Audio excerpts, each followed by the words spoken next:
대통령과 이렇게 이 좀 갈라놓느냐, 갈라치기 하느냐, 뭐 이런 말씀을 많이 하시는데 제가 뭐 수차례 말씀을 드렸습니다만은 어쨌건 지금 우리에게 중요한 것은 이 윤석열 정부를 성공을 시키고 또 정권을 재창출하는 것이 가장 중요하다는 말씀을 거듭 드렸지 않습니까? 그런 공통적인 목표 하에서 그럼 어떻게 이걸 달성할 것인지 그리고 지금 대통령이 왜 이렇게 국민들에게 지지를 받고 있지 못하는 것인지 그냥 함께 뭉치자 그러면 다 해결될 것인지 그런 문제에 대한 저희는 좀 다른 분들과 좀 다른 생각을 갖고 있는 것이죠.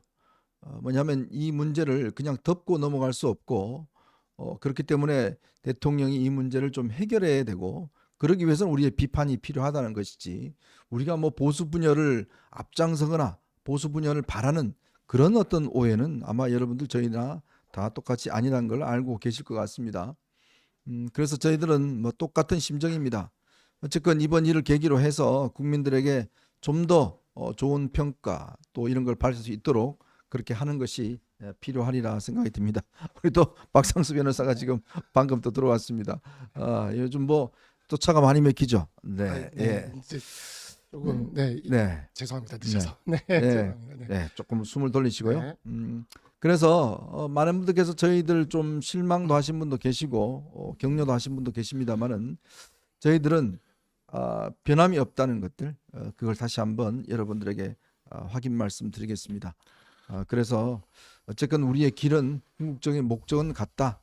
그 길을 가기 위해서는 우리는 좀 더 다른 길로 가야 되겠다. 정정당당한 길로 가야 되겠다. 이런 말씀을 드리겠습니다. 자, 몇 가지 소식들 좀 들어온 걸 전해드리고 저희가 이제 본격적인 좀 토론에 들어가 보도록 하겠습니다. 지금 트럼프 대통령이 당선되고 난 다음에 좀 발빠르게 움직이고 있는 것 같습니다.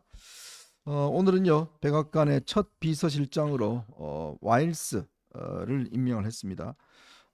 이 백악관 비서실장이 처음으로 여성이 됐습니다. 여성 위원장이 이번에 임명이 됐는데요. 아무래도 그동안 수지 와일스 공동선거 대책위원장을 맡았었고요. 아이스 마담이다 이렇게 이야기를 해왔는데 특히 이제 아마 이분이 굉장히 냉철하고 아마 그런 이 서포트를 해왔던 모양입니다.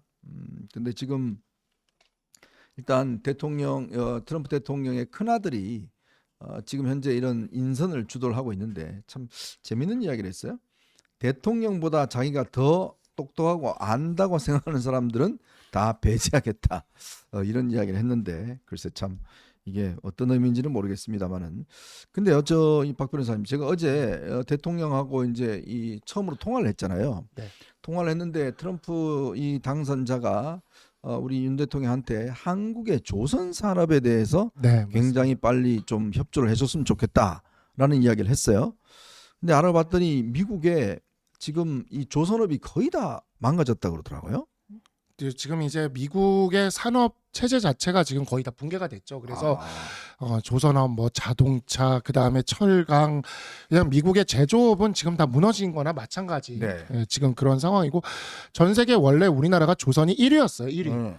그랬는데 이제 지금은 중국에 좀 이렇게 좀 역전을 당하기도 하고 왔다 갔다 하는 좀 그런 상황이죠. 근데 이제 조선업이 전체적으로 보면 한중일 3국이 거의 지금 차지하고 있고 일부 이제 유럽에 조금 있고 미국의 조선업은 거의 붕괴 상황입니다. 그러다 보니까 이제 그러한 점들을 이야기가 된 것인데 사실 저는 이제 이런 부분이 조금 앞으로 걱정스러운 지점이 좀 있는 게 우리나라도 제조업 중심 국가거든요. 그렇죠. 제조업 중심 국가인데 미국이 어떤 세계 글로벌 체인 안에서 이와 같은 공급망에 한 축을 형성해야 하는 게 아니라 자기들이 다시 세계의 공장이 되겠다.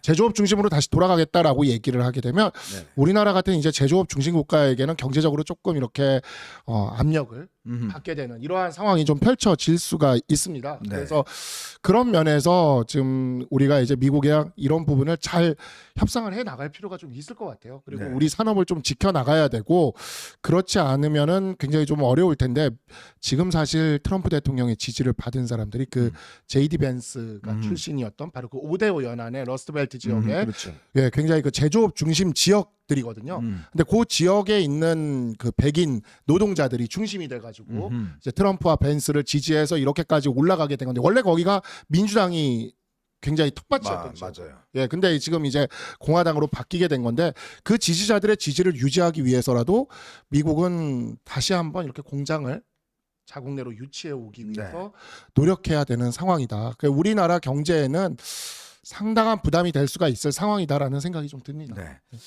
저는 참 우리나라의 이병철 회장님, 정주영 회장님이 하셨던 게 정말 저는 선지적인 그런 게 있었다는 생각이 드는 게요. 이게 우리가 조선업을 정말 현대중공업이 처음으로 만들어서 키웠지 않습니까? 근데 미국에요. 미국은 1920년도에 존슨법이라는 걸 만들어서 미국의 군함이나 이런 거는 무조건 미국 내에서 만들게 돼 있대요. 근데 그러다 보니까 지금 이 조선업이 아까도 말씀하신 다 붕괴가 되다 보니까 미국 내에서는 이제 더 이상 제조할 능력이 없는 거예요. 이제 그러니까 이제 우리한테 이제 협조를 구하는 거고 특히 중국이 지금 군함들을 엄청나게 만들고 있다고 그럽니다.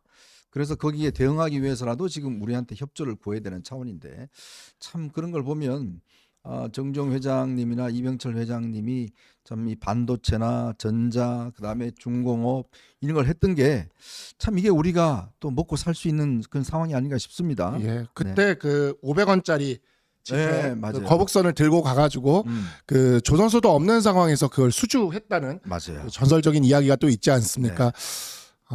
저는 근데 이 조선업 하면은 되게 이제 마음에 좀 이렇게 상처가 하나가 건드려지는 게 그래요? 예, 제가 이제 한진그룹의 변호사로 있었거든요. 네. 이 한진해운이라는 회사가 무너지는 거를 제가 네, 봤어요. 맞아요. 예, 그래서 마지막까지 살리기 위해서 노력을 하다가 마지막에 결국엔 무너지는 거를 제가 경험을 했는데 세계 7위의 회사였거든요. 맞아요. 근데 세계 7위의 회사가 무너질 때 그때 정말 좀 저기랬고 이게 해운사가 우리나라가 두 개가 있었는데 그 중에 한진해운이 무너지고 현대상선도 현대상선이 또 있죠. 지금 또 위기예요. 또 네. 현대상선도 네. 그러다 보니까 이게 해운업이랑 조선업은 또 같이 이렇게 엮여 돌아가거든요.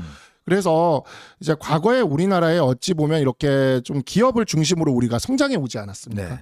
근데 그와 같은 기업을 중심으로 성장해 왔던 것을 이렇게 그 우리가 좀 민주당이 네. 반기업 정서나 맞아요. 이런 것들을 통해서 이렇게 무너뜨리고 그래 왔는데 그런 일들이 만약에 겹쳐지게 된다면 다음번에 이제 트럼프 대통령과 이렇게 결합이 되면요. 네.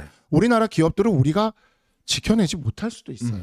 그래서 정말이지 우리 보수 정부가 잘 지탱을 하고 네. 버텨나가면서 우리 산업과 기업들을 좀 지켜야 된다. 이런 생각이 좀 듭니다. 맞습니다. 지금 굉장히 중요한 국면인 것 같습니다.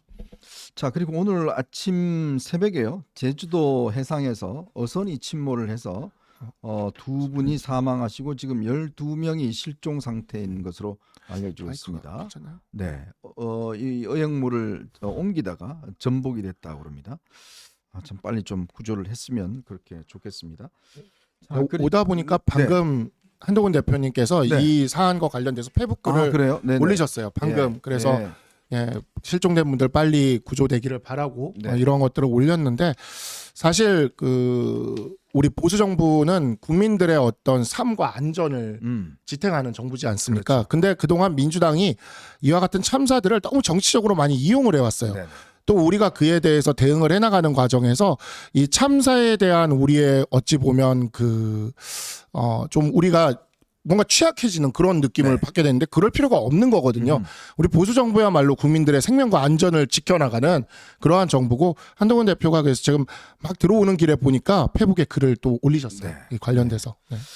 자, 그리고 오는 10일 날요. 대한의사협회가 임현택 회장에 대한 지금 탄핵 이 불신임 투표를 한다고 합니다.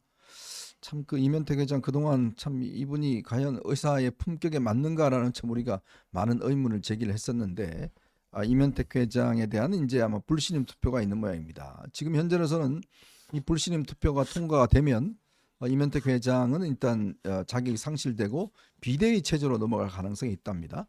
그러면 비대위 체제로 넘어가면 조금 이 의정 간의 대화가 조금 물꼬가 트이지 않을까라는 생각을 많이 하는데 또 보니까 또 전공의의 이 박단 회장 이분도 조금 여러 가지 문제가 좀 있다고 그래요.